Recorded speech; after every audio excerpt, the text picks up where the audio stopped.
Thank you all for your patience last night and this morning, and again to the folks who have invited me to give the Henrietta Purdue Memorial Lectures. It's just a privilege to be here in this beautiful setting and to share faith in light of science with you.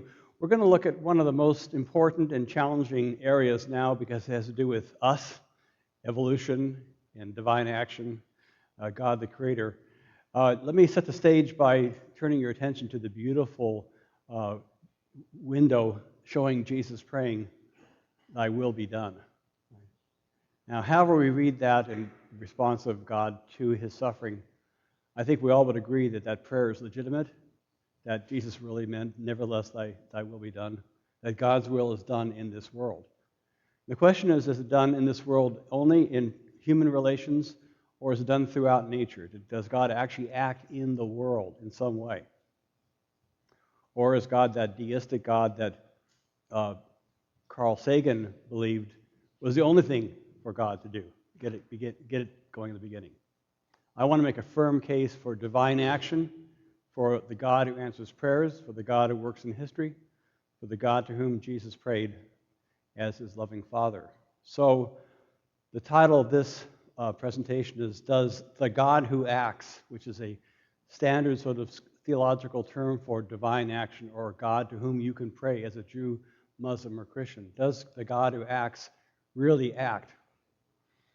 And to say yes, I want to propose a theory of what I call non-interventionist objective divine action, or NIOTA, and its implications and importance to theistic evolution. So that's the direction we're going to go. Okay. So in contemporary culture, evolution is in a tug-of-war between atheistic and theistic voices, each competing for the claim of being able to give the best, or perhaps the only, valid interpretation of evolution.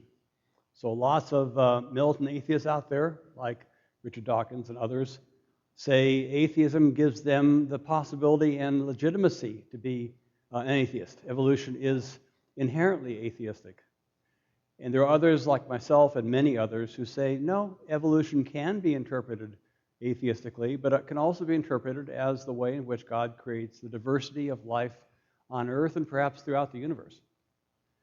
So that's really the context in which we look at this second lecture this morning. The first one was on God's relation to the universe as a whole, and perhaps to its beginning if it had one. This one is on God's continual creation within the universe through the processes of nature, and God's distinctive role in bringing about life in the world. So, evolution atheism. Support comes from people like Richard Dawkins, who says evolution provides us a robust reason to be an atheist.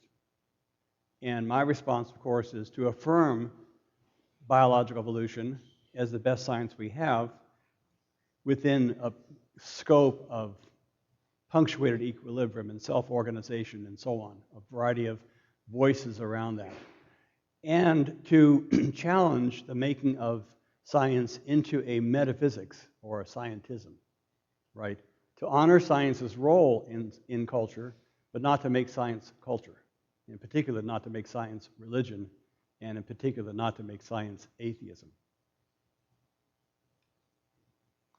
Now, there's a second voice out there which, interestingly, agrees that science supports atheism and therefore attacks science, or some part of science. So there are people like scientific creationists who say, we have to stick with a normative reading of the Bible, and normative reading means literal reading, and literal reading means a six-day account or a young earth account, and therefore there's a challenge, a fundamental challenge from science, from astrophysics to geology to evolution. Now, of course, my response goes back to St. Augustine, who said, the Bible tells us how to go to heaven. The Bible does not tell us how the heavens go. It's not a science teaching manual. It's an articulation of the wisdom of the Jewish people's belief in Yahweh in light of contemporary culture, which for them in their post-exilic phase was the Babylonian culture. And they denuded the Babylonian culture of its myths of gods and violence, and instead use that as a backdrop to display faith in the one and only God, Yahweh, as creating by God's word, right, the structure and beauty of this universe. So in my mind, the priestly account, which was Genesis 1:1 to 2:4, is an outstanding encouragement for us to do likewise. If they could take the best of their culture and theologize around it to give an account like Genesis in all its glory, we need to take the best of our culture that science offers and to similarly portray faith in God as acting to create all of those levels of life that six-day account gives us, right? The birds of the air, the fish of the waters, and the animals of the land. That means we need to take on board evolution as, at least today, the best theory we have, as Pope John Paul II said, the best theory we have, and to give it a theological interpretation. So I don't believe Genesis teaches us science. I believe Genesis teaches us how faith interprets science in support of faith. Now, there's a very subtle caveat in this, which is intelligent design. And I want to be very fair to my friends in intelligent design and say they don't see themselves as challenging science. They see themselves as doing good science. And maybe they are. Okay. What I want to raise as a challenge is whether or not you need to put an intelligent designer into the context of a scientific theory. And I'm going to come back to that in some detail as to why I think you should not. But I want to state up front that unlike creation science, it isn't a sort of wholesale challenge to evolution, say Scopes trial evolution, right? It's an attempt to do evolutionary science, but then to say in certain cases, say with Behe, certain kind of complexities in the cell, you need to invoke a designer because there's evidence of design.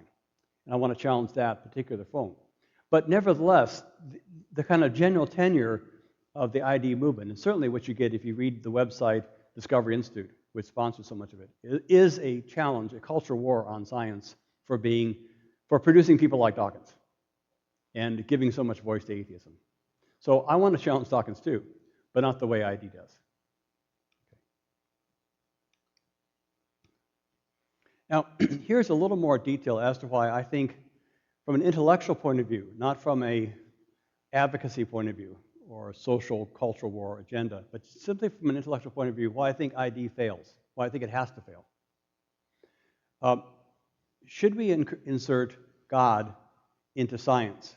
And of course, ID folks use the term intelligent designer or intelligent agent, but that's where the problem is.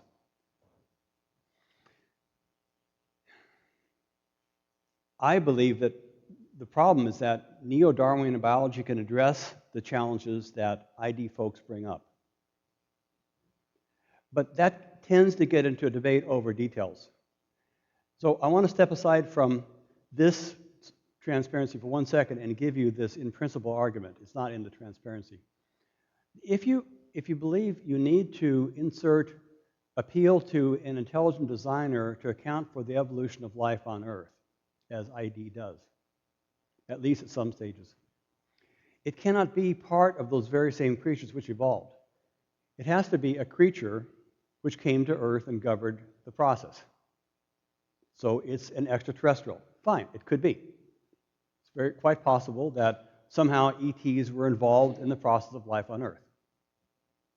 But then you run into a reduction ad absurdum. That is, how did they evolve on their planet?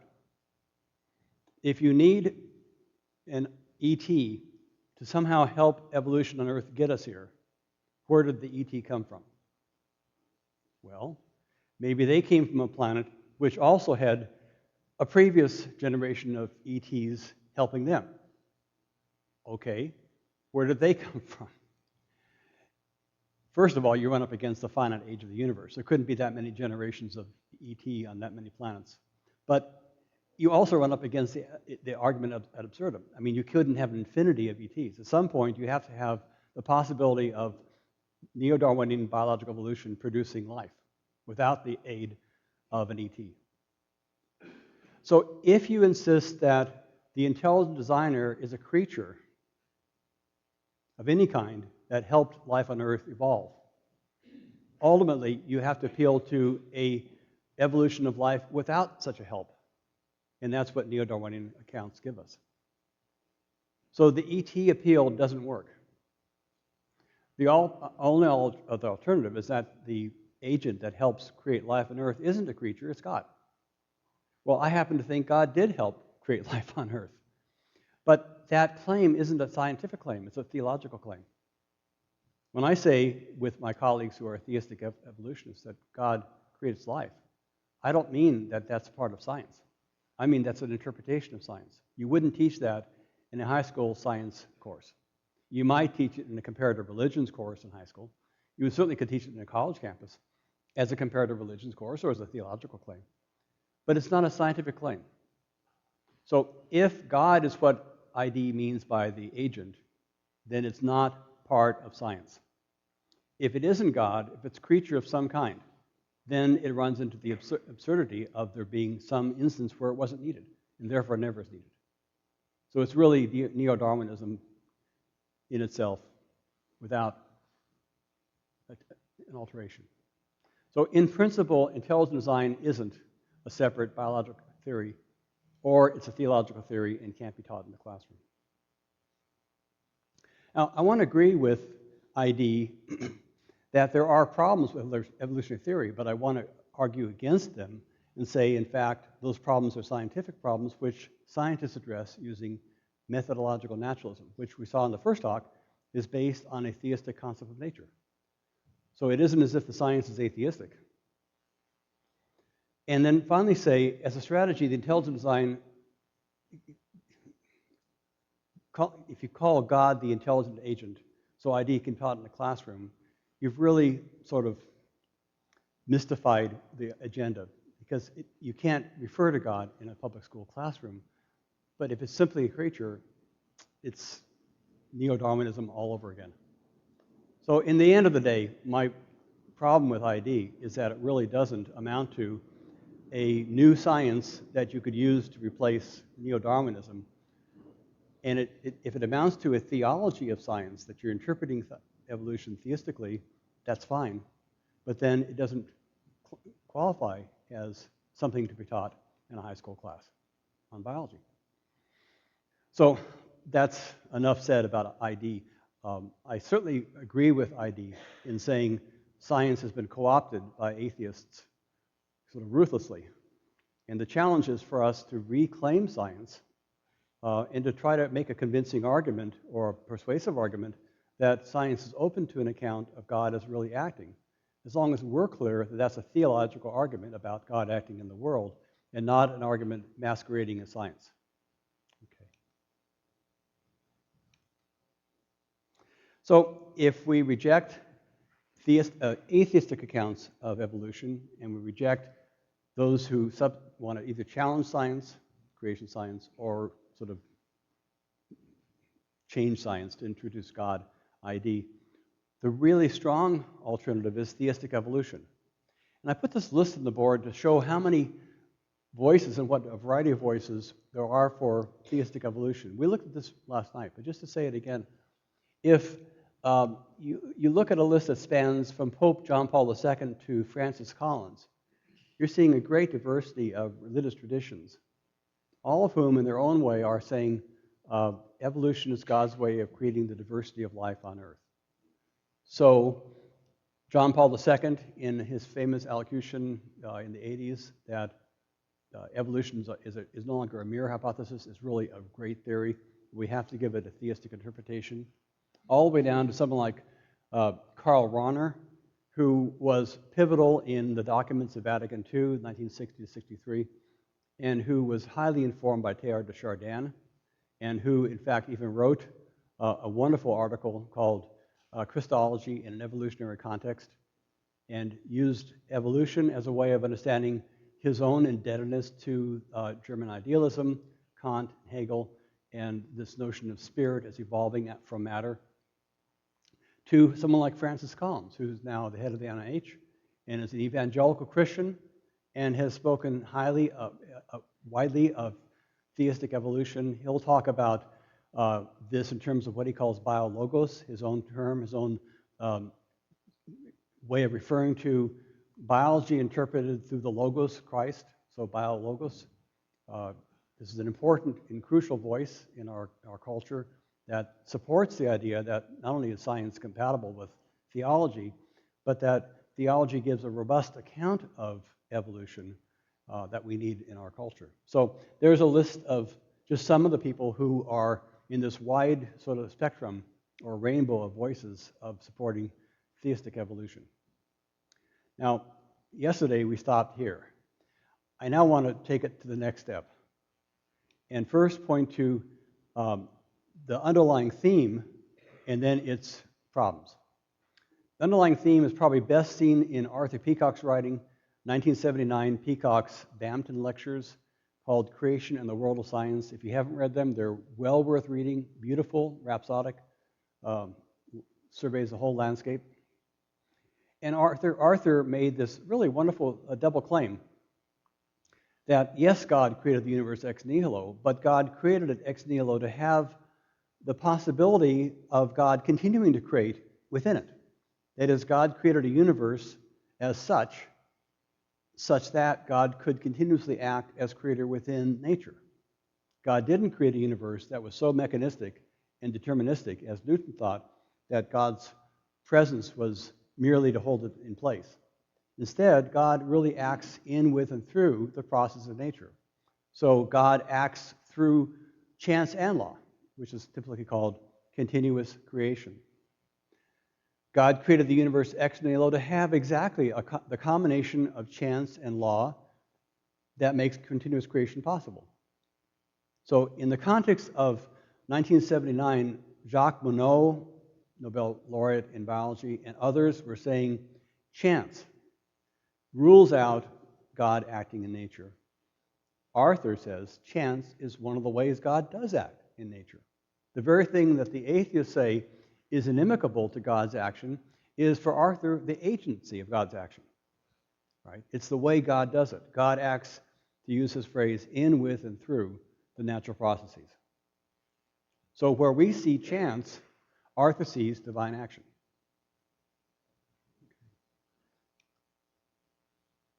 Now, the challenge I was raised to Arthur as a dear friend and colleague is in fact your view of theistic evolution really more than what I used to call statistical deism, just to kind of get the conversation going with Arthur.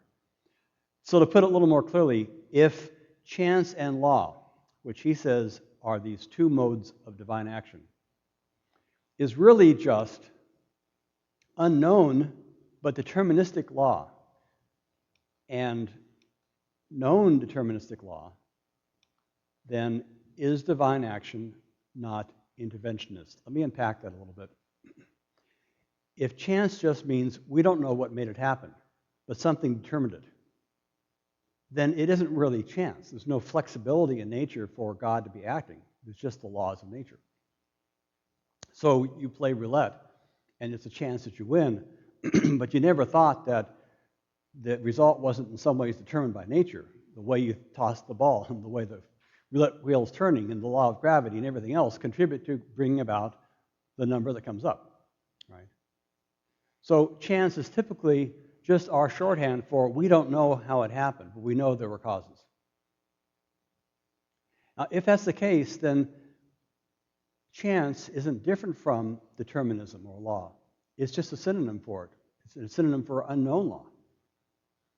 And so the point I would make to Arthur is, do you really, really mean fundamental chance? Genuine openness in nature. Things actually happen without there being a sufficient natural cause. Or is it just that we don't know them all? And if we don't know them all, but there really are laws determining what happens, if everything happens by rules of nature, whether or not we know them, then for you, to Arthur, or any of us, to say God acted to bring it about would be to be an interventionist. God would have to break the laws or suspend the laws. Right? In the old Humean sense of miracle, something in which God acts by withholding the laws of nature. And Arthur never wanted to claim that. None of us in this point want to go to miracle in that way. Yesterday I did say I believe in miracles, and that's a wider question. But in this specific case, Are you forced to see divine action as always miraculous? Or is there another way of seeing nature genuinely open to divine action, to God's acting in nature, without breaking the laws that God makes?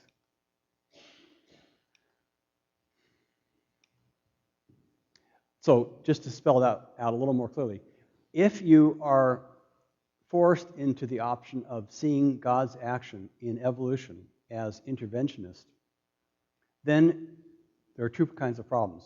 It results in poor theology and poor science.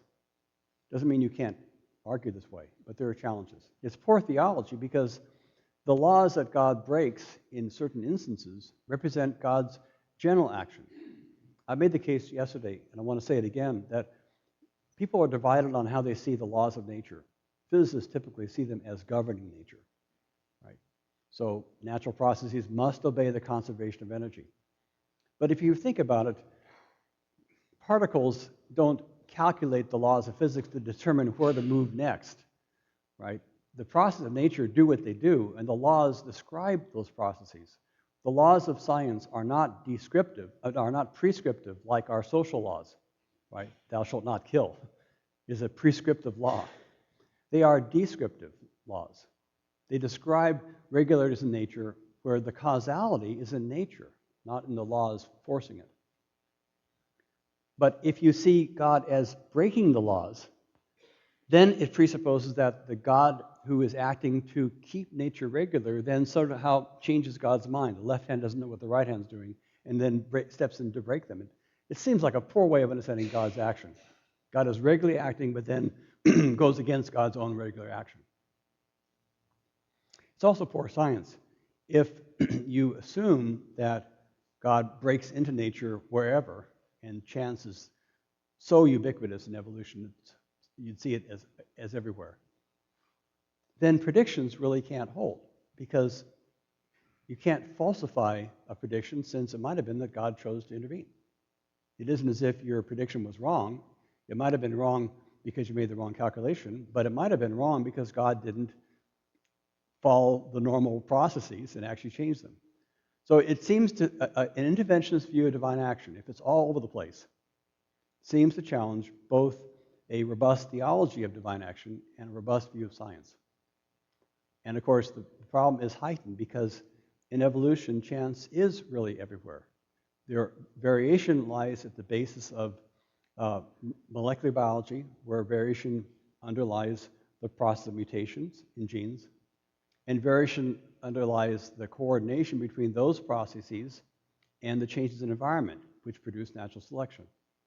So variation or chance is ubiquitous in evolution, and that would give a very strange view of God as acting through the laws and yet sort of challenging them and violating them all the time. It doesn't seem a very fruitful way to go. So an alternative is what I call non-interventionist objective divine action. And as you know, we've had a 20-year association with the Vatican Observatory producing a variety of conferences. Many of the papers in that volume, those volumes, the 5 volumes, have been around, or 7 volumes, have been around this question of non-interventionist divine action. Can you give an account of nature based on science, which says nature isn't so lockstep, that chance isn't a breaking of the laws of nature, it's an openness in nature because of those laws? Now, let me just say what the background to this is, because it really speaks to the importance of this problem for us. Remember, in the 18th and 19th century context, classical mechanics portrayed reality as matter and motion, and the motion is fully determined by Newton's equations, which are deterministic, cause and effect, lockstep, progress through time, led to a mechanistic view of the world. The consequences for Christian theology were really huge. It really forced a split within the church between conservatives and liberals over this issue. There were other major issues, but this was one of them. Conservatives wanted to affirm divine action, as well they should, but the only option seemed to be interventionist. God would have to act, God would have to break these deterministic lockstep laws. Liberals, in the 19th century in particular, wanted an accord with science, didn't want to be seen as posing religion against science, but then reduced the notion of divine action to simply subjectivity. That is, we take to be the result of God's action what actually we know to be the result of nature. So you and I see an eclipse, a solar eclipse, and we think it's absolutely beautiful and stunning, but we don't think anything miraculous is happening. Two objects are crossing each other, and in the right circumstances, the one obscures the other, and you see the corona of the sun, right? So it's an ordinary event. In the famous phrase of Friedrich Schleiermacher, who really began liberal Protestant theology in the 19th century, miracle is the religious word for an ordinary event. Right? Nothing extraordinary about these events. So liberals believe that God didn't intervene, but reduced divine action to being merely our interpretation. Conservatives argued, no, it's an interpretation about what God really does, but at a consequence of challenging science and viewing God as breaking the laws of nature. So is there a way to combine those two objectives, objective divine action with non-interventionism? Now, let me suggest how important this problem is. Here's a wonderful example of the seriousness of this problem of science and religion. In the 20th century, I'll give you the person who wrote it in a second. I need to see the worldly events as linked by cause and effect. There remains no room for God working. Okay. This is at the beginning of one of the most important books of our past century, Rudolf Bultmann's Jesus Christ and Mythology. Bultmann sets the example. He initiates the whole sequence of scholarship, which ultimately leads into the Jesus Seminar, which denies a kind of objective divine action, because it is seen as being opposed to science. And for Bultmann, the response was, when I talk about the resurrection of Christ, I really mean an existential experience in my own heart. It is my coded language, using sort of mythological language, as though it were historical, but it really is a code for an existential experience of confrontation by God. Well, of course it's an encounter with God personally, but is all language, say in the New Testament, mythological when it refers to things like the resurrection or incarnation, or could God really act that way? For Bultmann, science made it impossible. Now here's another wonderful quote. This is from Lanny Gilkey, who is just so gifted at seeing these kind of poignant problems in theology. It's his article, Cosmology, Ontology, and the Travail of Biblical Language, 1961. The Bible is a book descriptive not of the acts of God, but of Hebrew religion. It is a book of the acts Hebrews believe God might have done and the words God might have said had God done and said them, but of course we recognize he didn't. Now he's trying to caricature the problem, right? Because of course he believes God did those things. But he's trying to say, this is the logjam we're into if we try to say, when the Bible refers to divine action, right? The Exodus, 10 Commandments, right? The giving of Canaan, incarnation of Christ. That's all mythological language for subjective experience. Right? It's not theological language about the world, it's religious language about personal experience. So Gilkey lays down the gauntlet for us. Is there a way to recover some form of reference to God's real actions without being in flat-out contradiction with science? So the goal is to take the objective side of what conservatives affirm and the non-intervention side of what liberals affirm and combine them, which sounds like an oxymoron, because after all, this is a split that persisted for 2.5 centuries. It was not a trivial problem. To combine them into non-interventionist objective divine action. Is that possible? Now, let me just say, even before I try to argue why I think it's possible, how odd this problem is.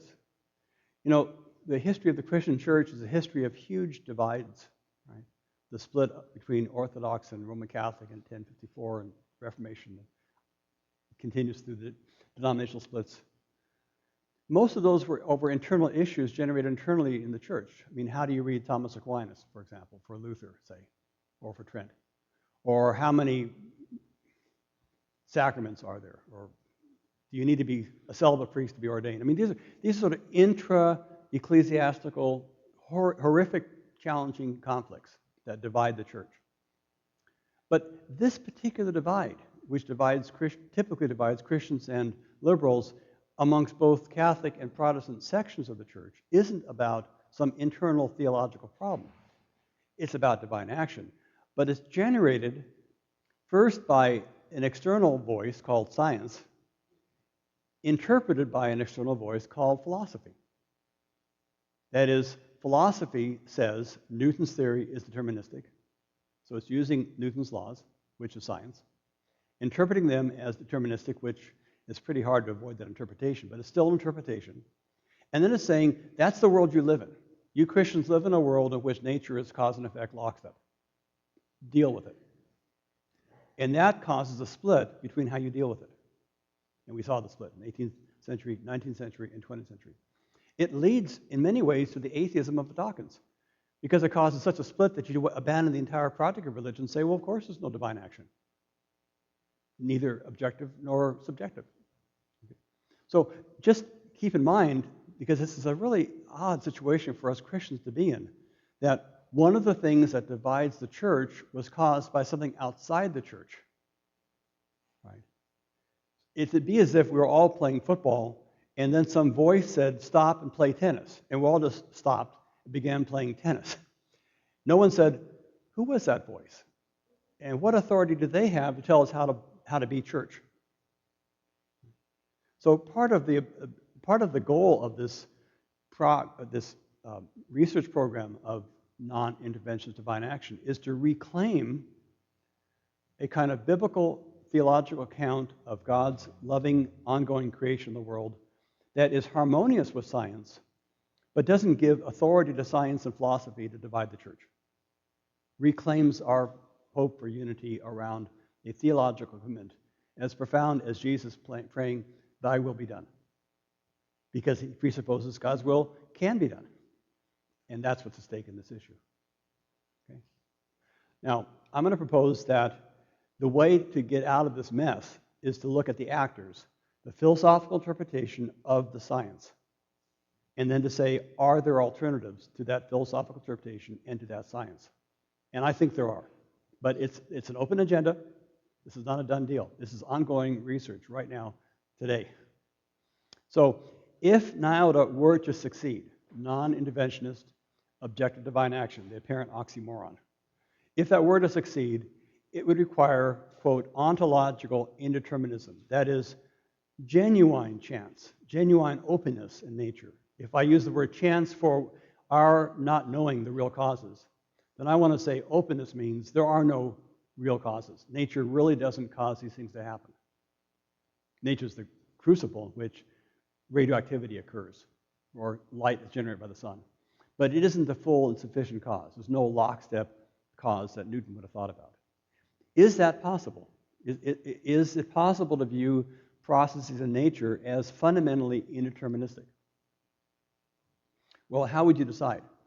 You would decide by looking at a case-by-case basis of the sciences involved, and then asking, can you give a robust interpretation, philosophical interpretation, which is indeterministic?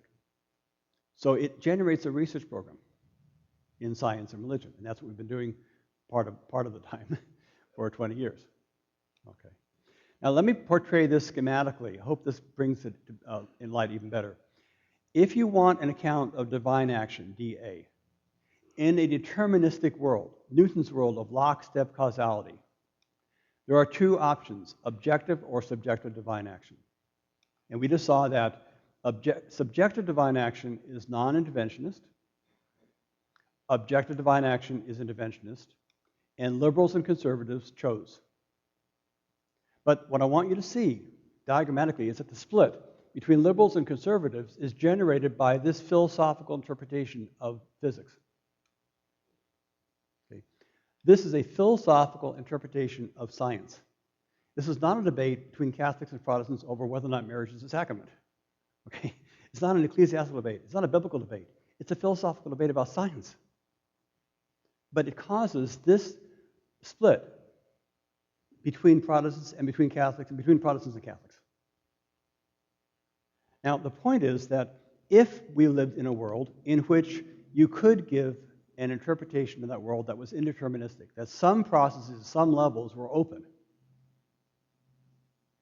you could still have a subjective or a subjective interpretation of those processes.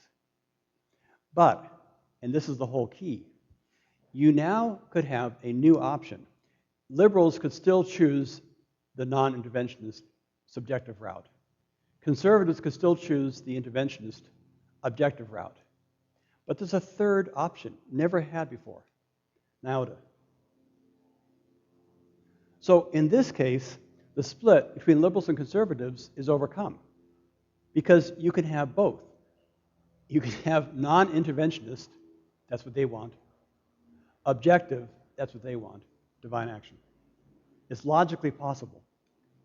And it's logically possible or theologically possible because the philosophy of nature has shifted. You're living in a world which, in some level, you think is indeterministic. Okay? So I simply put that up to be as clear as I can to show that philosophy of science, not science, led to a split in the church. A different philosophy of science, if there's a science that allows for it, opens up a compromise, not a compromise, in fact, a reunion of these two commitments. So to look for a science which can be given this interpretation is critical, because then you can have non-interventionist objective divine action. Now the rest of the story is there such a science? I want to say it's a highly contentious issue. There are voices all over the place that say there are some sciences. There are other ones that say, no, those are wrong. And there are others that say, you really can't do it. So this is not a done deal. It is an ongoing research program in which there is genuine difference of opinion. Okay. I'm going to express my opinion about it, but it's a genuine voice amongst voices.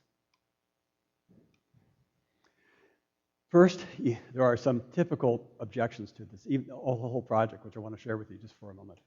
One objection is that Nauta is a gaps argument, and this idea of gaps argument came up in the first lecture today. Some say, well, this is an epistemic gaps. That is, Bob, you're going to say God acts this way because you don't know about nature, but in fact, nature is doing all that acting. Nature causes these events.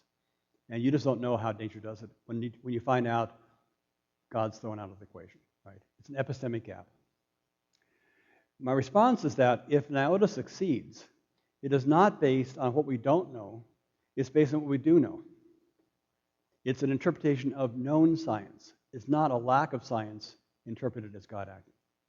Right? Paley attributed to God what Darwin attributed to variation and selection. This is not that. This is saying take evolution and interpret it as non-interventionist. And it's not an ontological gap. It isn't a gap in which God to act has to stop natural causes. Right? Because God has already created the world open to divine action. It presupposes that God created the world with gaps, that is, insufficient, efficient causes in some natural processes. Not all, but in some processes, there isn't a sufficient, efficient cause. It does not reduce God to a natural cause, although that's typically what people say, because the whole idea is there is no natural cause. So if God brings about some event in nature, God doesn't do it by becoming a natural cause, because science says there's no natural cause that does it.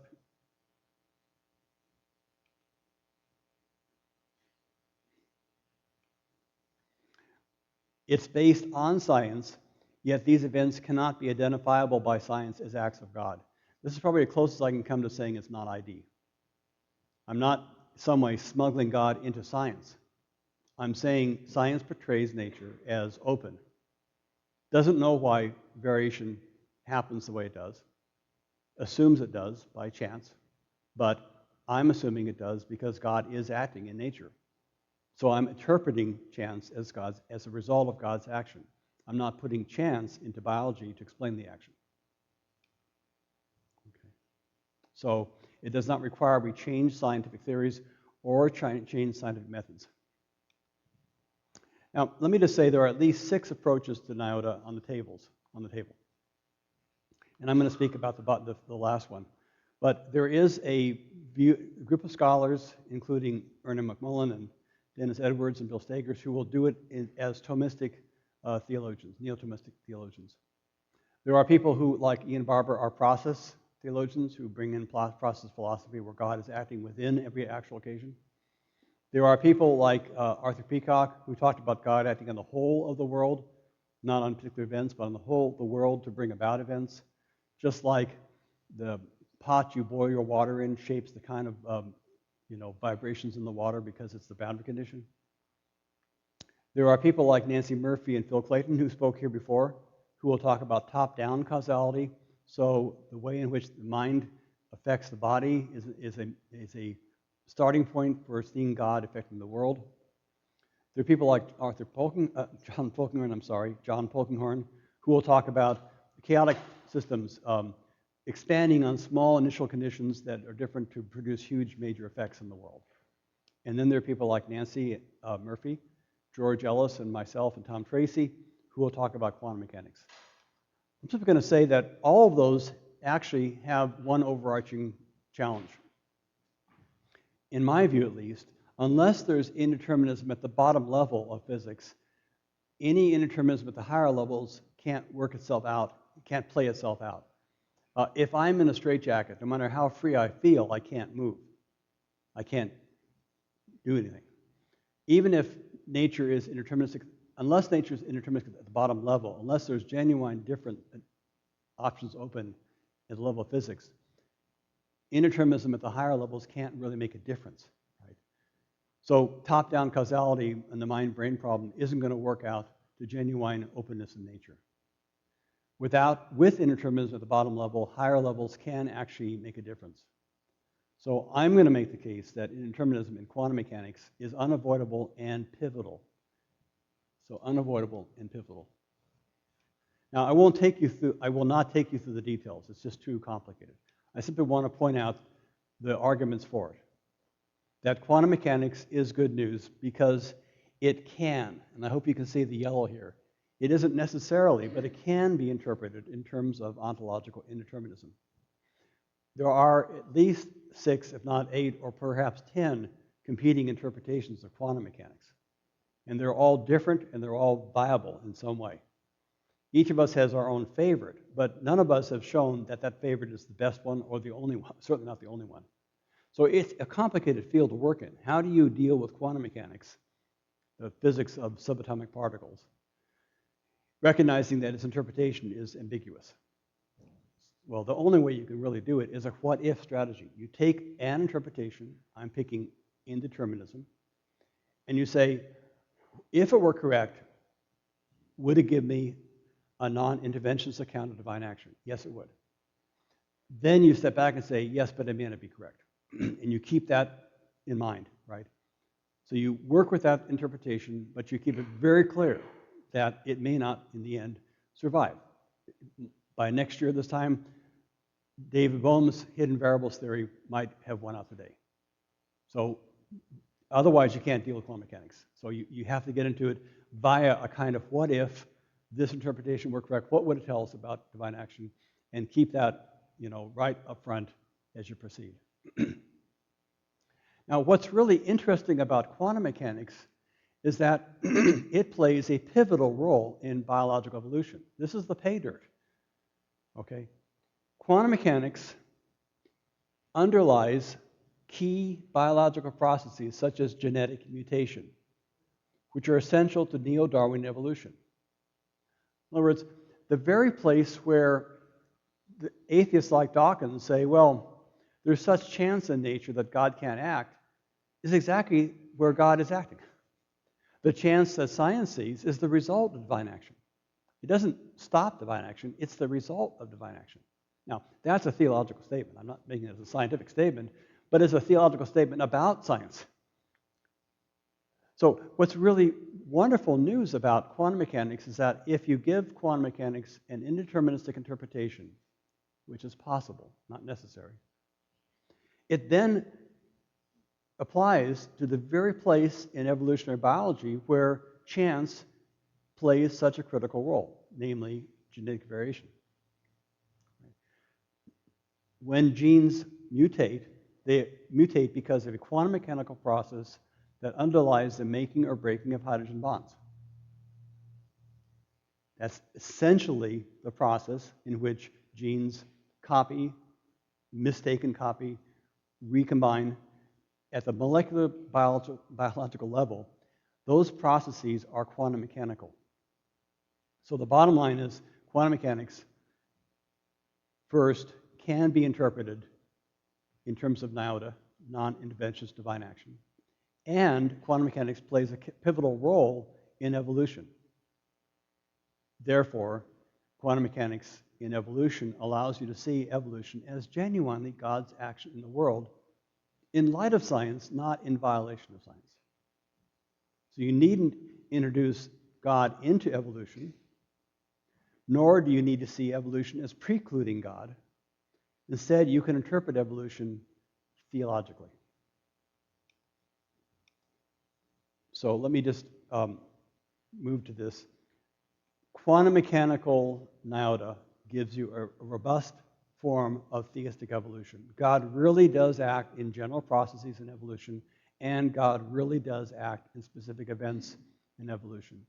What science discovers as chance, like genetic mutation, can be interpreted in terms of ontological indeterminism, and therefore as the result of God's special action. So evolution really is how God creates life. The battle is over. It isn't any longer a battle between evolution and faith. Its evolution is exactly what you would expect to see if you believe God creates life through natural processes into which God can act without breaking the processes. So the atheists are pushed aside, ID is pushed aside, and you've got a robust account of divine action in light of evolution. God really acts within evolution. God's special action is hidden from science. Science only discovers its results, the chance events. No need for intelligent design, and Monod is finally defeated after 30 years. What he claims as the blindness of evolution, which precludes God's action, is in fact the result of God's action. It's a reed blowing in the wind. It's exactly what you expected to see. So I'm simply going to summarize by saying, in our culture today, evolution is still in a tug-of-war, right? Two sides claiming it to support their views. The atheistic side and the theistic side. And in my view, at least, and I can be wrong, but in my view, if you add in non-intervention subjective divine action, then you give theistic evolution a huge increase in robustness, in fecundity, in interpretability. And you can add it in, amazingly, because the place where you know you can interpret divine action safely in light of science is quantum mechanics. And quantum mechanics, ironically, plays exactly the role it's supposed to play in evolution at the place where you say evolution is filled with chance. So exactly where we thought the theistic project fails in terms of science is exactly where the theistic project succeeds in accounting for evolution. Thank you.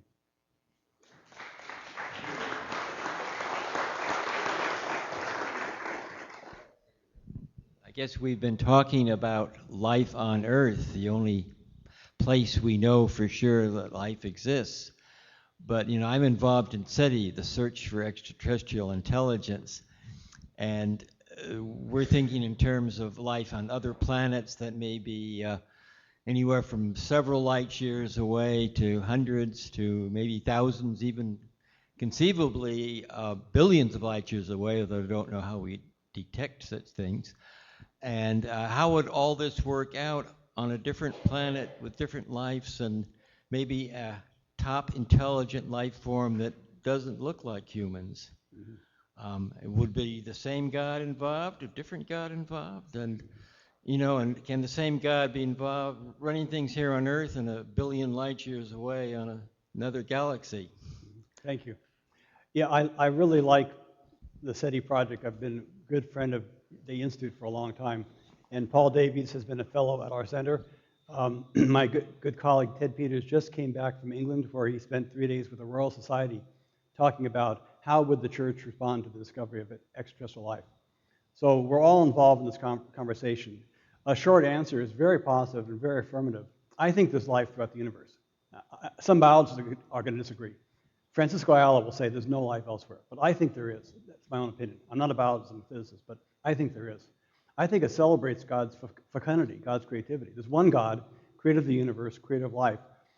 I would imagine the physics is pretty similar elsewhere in the universe, or we couldn't really talk about the universe with the general theory of relativity.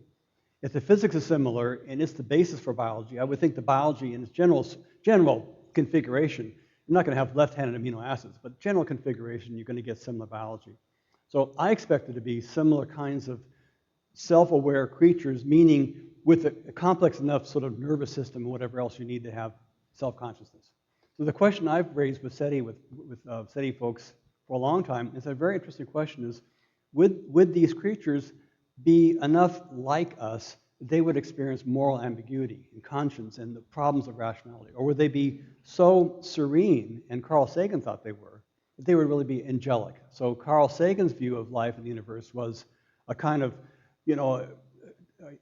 a choir of truly angelic life forms, and then you have to account for why we are so mired in our own viciousness. And for Carl, it was because the reptilian brain conflicts with the mammalian brain and so on. Or you have the other image from Hollywood of Independence Day. Life in the universe is so horrific, it comes and takes our planet, doesn't care about us. I think neither of those are true. My own hunch is that when life gets to the point of being able to adjudicate predator-prey cycles and disease and self-consciousness, it's going to be stuck in similar sort of quagmires we're in. But the bottom line is I want to affirm the SETI project. I hope it succeeds. And I personally think there is ETI. There's obviously ET, but ETI in the universe. I think just one quick comment is that we keep discovering life in places we never thought life could exist. Exactly, right. The black smokers and very high temperatures and things that don't rely upon photosynthesis. Right. So that, to my mind, opens up a lot more possibilities. Okay, next question. Actually, Pat, can I add one more thing to that? Let me just add one more piece to that. Just to do diligence to the counter voices. As distinguished biologists as Francisco Ayala, who just won the National Science Medal, which is really more prestigious than the Nobel Prize, he will say there may be really proto-life, right, some sort of organic life, but the jump from that to complex species like animals is so contingent upon millions of factors in the geological history of that planet, or in our case, impact from an asteroid, right, that wiped out the dinosaurs 65 million years ago. That from his point of view, there probably is very little, if any, intelligent life in the universe. So I simply want to flag the fact, again, I'm not a biologist, that biologists are highly split over whether there's a lot of life, intelligent life, or not. Just so you know that that's an issue among scientists.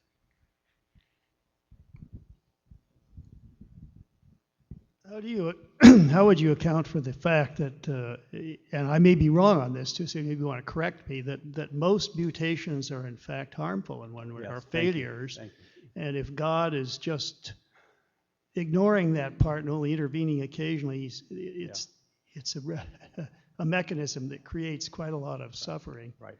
And I might also comment that your reason for ignoring Kant is exactly mine for ignoring quantum mechanics, but that's beside it. For ignoring what? Right. Thank you. Yesterday I indicated that the more we talk about evolution in terms of divine action, the more we enhance the problem of suffering in nature. That is the natural theodicy. What is God's relation to suffering? Mm-hmm. I don't want to say that God causes suffering, but I do want to say God's working in and through the processes in which suffering is involved. So it's a lot like the Gethsemane image. God is working through Jesus to bring redemption, but that does involve a cross, right? He wasn't rescued from the cross by angels. He really involves a horrific death. So that has to be the clue for you and I as Christians to say, however God is working in and with the process of nature, that working is a suffering with and a redeeming of nature. Now, that's exactly where the frontier of this field is. You can back off from that by saying, well, this whole project is wrong. God really isn't involved in in nature because you would make God responsible for suffering. But if you back off from it, then you back off from God redeeming suffering. God becomes a more and more distant God, and nature's left on its own, which is no solution at all. Somehow, I think, as Christians, we need to see God, with fully involved in the processes, not just regardless of the suffering, but because of the suffering, and bringing it to healing. Now, as I said last night, that leads me directly to the cross and directly to resurrection. Because without the cross and resurrection of Christ, God's suffering wouldn't be redemptive. It'd be just suffering. So I think you've led us immediately to what is the hardest problem in this field. It is as we respond to the critics of Christianity, say the atheists, and as we respond to those who would criticize science by saying, well, there is a way to see these two as compatible, you enhance the challenge that suffering in nature raises. And it's a lot like saying God's involved in history. Well, history is full of suffering. God's involved in personal life. Personal life is infused with joy and sorrow, health and disease. And so it really is the kind of question I think we all have to wrestle with as Muslims, Jews, and Christians. We have a God who really acts, and there really is tragedy in the world. And I don't want to make God the cause of tragedy, but I don't want to remove God from the domain to protect God's honor and leave the tragedy by itself. That'd be the worst situation. Okay, thank you. Professor Russell, given your theology and how science plays with that, what is, with regard to prayer, what is the role, the purpose, the result of prayer? Thank you. That's great. I think prayer is another domain where this whole question of divine action comes in full spade. That is, when we pray, I think, of course, we're hoping to align ourselves with God's will. Nevertheless, thy will be done. But we also can pray efficaciously. We can pray for our friend who's suffering, or for hope in despair, or for a job, or for dealing with the loss of a parent, or whatever. And those are praying for specific outcomes. And I think the Christian tradition has always said that you can pray for specific outcomes within the wider prayer of God's will be done, whatever it is. Okay? So you don't use your prayer of a specific outcome as a test of whether God is faithful or cares. But you do make your case known to God. And within that ambiguity, I think prayer works. Now, my hope is that projects like NAUDA give more intelligibility to the idea that God really can answer prayer. But it doesn't determine that God answers any more than it determines that God would stop every instance of suffering. Right? Because ultimately, God is God. And I really do have to allow myself to be accepting of the outcome and seeing somehow God's working through it. So I do believe in efficacious prayer, but within the wider context of accepting God's will. Thank you. Do we have a question over on this side? There are a couple out here, a couple here. One, there's two here. Ah, okay. Friday night you told us about how the Israelites wrote the book of Genesis after the Babylonian captivity and gave us that beautiful creation story. Then you alluded to it again today in that you said that while they applied the best of Babylonian science, they rejected the god-awful Babylonian creation mythology where you have gods warring against each other, tearing each other apart, lots of incest and especially violence. My question is, what caused the spark of genius in the Israelites to accept the science, reject the culture, and come up with this beautiful monotheistic story where God created not only created but saw that it was good. That was, I would think, coming out of Babylon, an act of rebellion and an act of sedition. So how did they get there? That's a wonderful way to put it. Well, I mean, the simple answer is divine revelation. I mean, I think the prophets were right. They actually were able to see this as God's action. They were able to see God leading them out of exile, and they were able to express it in terms of the best of the culture, and as you said, to strip it away of its pagan theology, but to leave what they all considered to be true about the world intact. Right? So they rejected the pagan interpretation of Babylonian cosmology, but they used Babylonian cosmology to articulate faith in Yahweh. And I want to put that in the context of Revelation. It isn't just Hebrew religion. It really is a revelation of how God created the world, but it's using human symbols as we all do. So I want to agree with you that it is an act of astonishing religious insight to be able to separate out what were then the pagan theological overtones that were violent and abhorrent, but to keep what they consider to be the genuine discoveries about the world intact and to use that as a framework to celebrate God, the six-day account. Am I understanding you correctly that there is a hinge in the redemption, the history of redemption, depending on the physical, historical resurrection of Jesus? That is the key thing, it seems, in terms of what you're saying in terms of our Christian understanding of evolution. So Yes. you accept the historical, physical resurrection of Jesus, which is a conservative point of view as opposed to liberal. Yeah, I mean, in one sentence, yes. If you give me 100 sentences, I want to talk about what historical and physical mean, because I want to distinguish the resurrection of Jesus and the resurrection of Lazarus. So they're both events in history, but Lazarus is entirely in history. He comes back to ordinary life and he dies.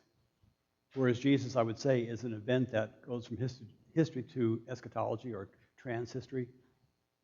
Okay, it's an opening of the eschaton into this present age, as Pannenberg would say. So the debate over, say, is it historical, is really complex. It's an historical event in that it really happened. There really was an empty tomb. But history isn't a wide enough concept to capture the risen Lord and his experience of living in God's presence. That's why the question about the Assumption was so wonderful, because that's another way of getting at this sort of trans-historical reality breaking into history. Because it really is Jesus, who was Jesus of Nazareth, who is the risen Lord. There's continuity.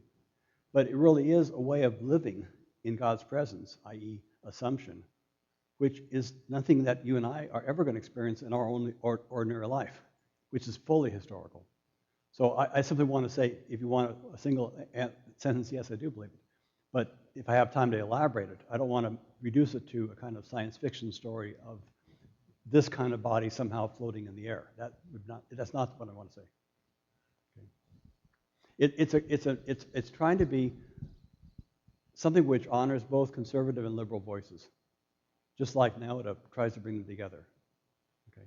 It's neither Jesus Seminar nor BART. It's a combination in between where you say, yes, it really happened, but of course it's symbolic, metaphorical language that has a referent, but it is shaped in mystery, and we only can get a glimpse of it.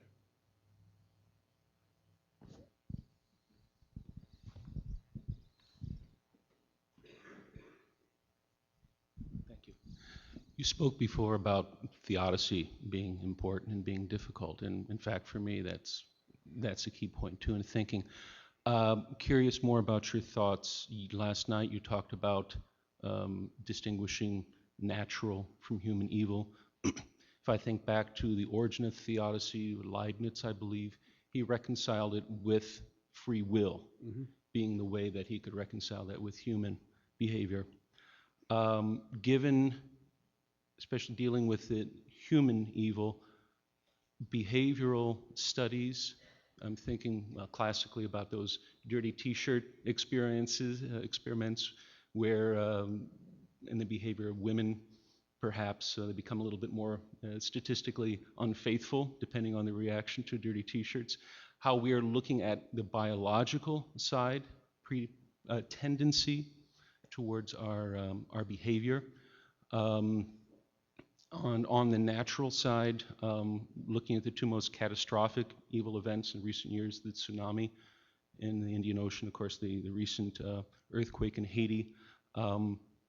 Both of those events are evil, but absolutely necessary if you take this back step by step from Teutonics to a molten core, rotating, causing a magnetic field, making sure we don't become Mars by losing our atmosphere, also protecting us through through the radiation belt so that we don't have mutations that prevent life. How do you see theodicy interacting with your ideas in that light? Thank you. That was a wonderful account of the richness of this problem of natural evil or theodicy outside of the context of free will. So that was great. I really appreciate the way you set that up. And it really is a problem because, broadly speaking, the Christian tradition is focused on moral evil, sin. My violence I do. And has sort of explained, in a certain sense, natural evils or earthquakes as the result of the fall, right? So there is a historical event, and its consequences are the disordering of nature. And so again, it's sort of human focused, even though it's indirect because it results in the rest. And when that didn't work, there's the idea of the cosmic fall of the angels, right? And that leads to evil in nature, which is represented by the serpent in the Garden of Eden and so on. All of those are no longer accessible to us. As you say, we live in a much different scientifically informed view of the world. And it's simply, first of all, is the case that very few people have thought carefully about this problem. Right? Very few theologians have thought carefully about the exact point you mentioned, why the sciences display a world in which you have to have the possibility of catastrophic disaster, and how that plays out in human tragedy and tragedy for species, like the meteorite impact, that is not the result of free will. So it does seem like it is a kind of evil to innocence, right? In the predator-prey, even the predator-prey cycle suggests that. What is good for the lion is tragic for the gazelle. So that is there. Now, there are 2 or 3, maybe 4 major strategies to respond to it. But I just want to say there's no answer to it, any more than Augustine's answer that we fell as an answer. It's more an attempt to point to historical location. So one widely traversed explanation is a kind of free will response, which says God lets nature be herself. God lets nature do what nature does.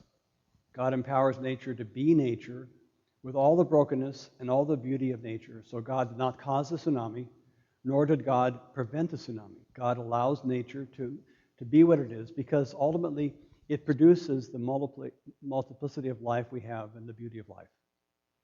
Now, that's an important argument. John Polkinghorne and Protestant theologians and others make that case, and it's a very compelling case. Okay. The challenge to that is it is based on a view of free will in which, for you to be free, I shouldn't act. Right? For you to have freedom, it's a fixed pie argument. For you to have freedom, I can't act. If I act, you're not free. Whereas the Christian tradition has usually affirmed that I'm free because God frees me. It's God's action that frees me. I'm empowered to overcome brokenness. I'm empowered to act, even though I make the choice. So the challenge to what John does and others in saying you have a free process defense like the free will defense is to say, I think it's a false concept of freedom.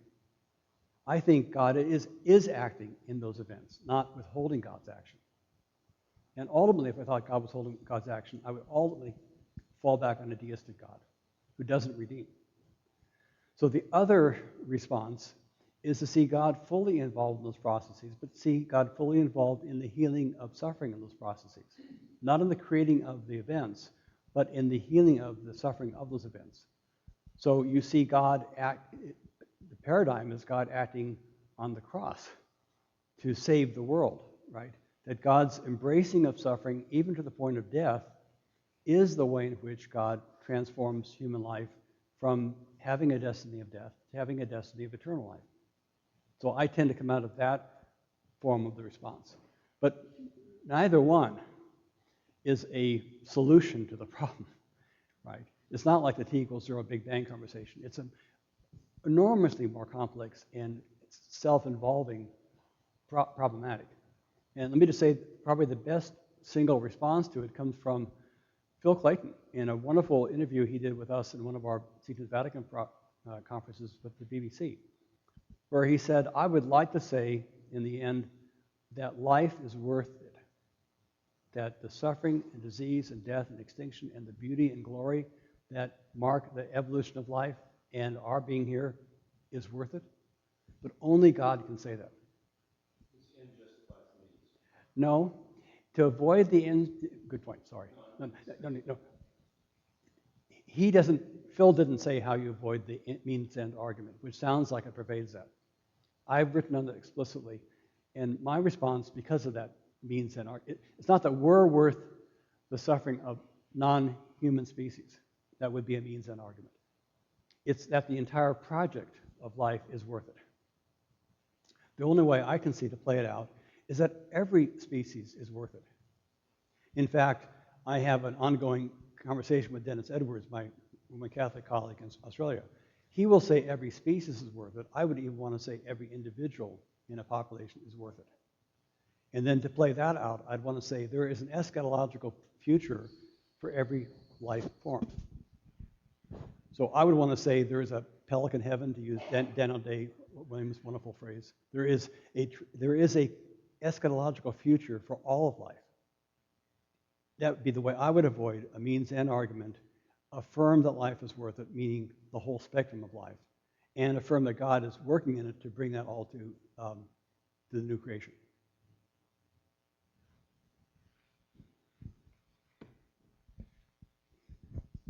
Just a quick follow-up. Speaking of Leibniz and theodicy, is there any relevance to the old idea that this is the best of all possible worlds? Thanks. Well, I think Barth gave it a pretty severe criticism in the Dogmatics, but yeah, I like it as a venture in how you might go about responding to this problem. I mean, we can owe it to Leibniz to try to put it out there. Maybe this is the best of all ways it could happen, right? And I tried to play that out just as a kind of thought experiment in a recent article where we looked at exactly the tsunami issue. And I tried to do it because Michael Ruse had actually challenged Dawkins in a beautiful book called Can a Darwinian Be a Christian? And he says, you know, Dawkins, you go about lambasting these Christians, but look, you yourself have written that the only way you're going to get intelligent life is through something like variation selection. Darwin was basically right over or against early competing theories of evolution. It's got to be something like you have. If that's the case, you're going to have suffering in nature. It's unavoidable because that's over finite resources leads to suffering, and that's how it's going to happen. So if God wants to create through natural processes and not intervene all the time in a miraculous way, then of course you're going to get it. God's off the hook.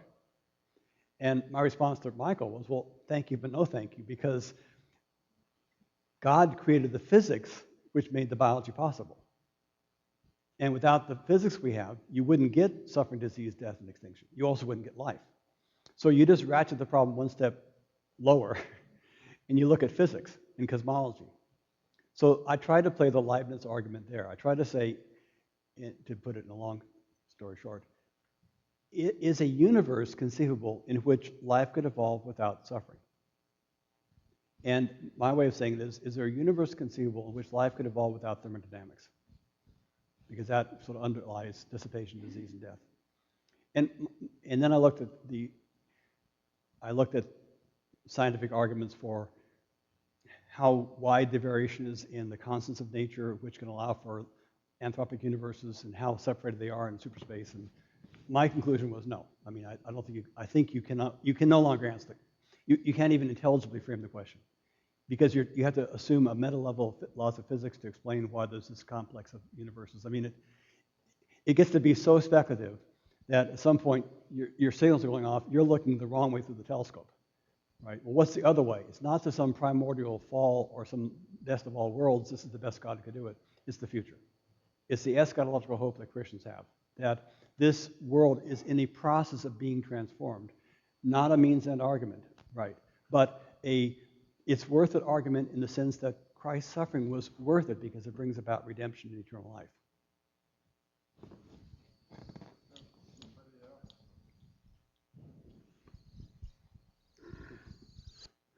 I think you just pointed out that that there's going to be tragedy with natural processes as a matter of pure logic.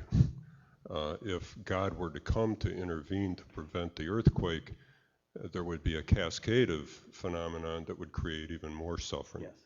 And that's always the way that I've looked at it. Yes. And in that sense, it seems to me that God is limited by logic, whether deciding him, she, itself to be limited by logic or not. They're limited by logic. And I've always been at ease with that. But then there's chance. And the way you look at chance is very different to me, and I have to think about it for some time, but it seems not to be pure chance in the way I think of pure chance, but as special hidden acts of God, so that God is directing evolution, for example, by determining the chances of mutation. And so you would believe, I guess, Stephen Jay Gould says, if you replay the tape of life, of evolution, it wouldn't come out the same way because of chance. But it's not really chance then if God's intervening to determine the direction of evolution. Right. Could you maybe expand on your ideas of chance? Well, so you've said a couple of wonderful things that are very rich and related to the last point. I think Gould was right from a secular point of view, that there are so many things that happened that would never happen again. That's quite a legitimate argument. But I think God really is working in and through them. So if you replay the tape, I think it would happen again. But that's a theological interpretation, not a secular one. So I think Gould was fine for his assumptions, but I think there's a bigger set of assumptions you can make. But I really take your point about this problem of what you call it the logic of if God stops the earthquake here, what about the one over here?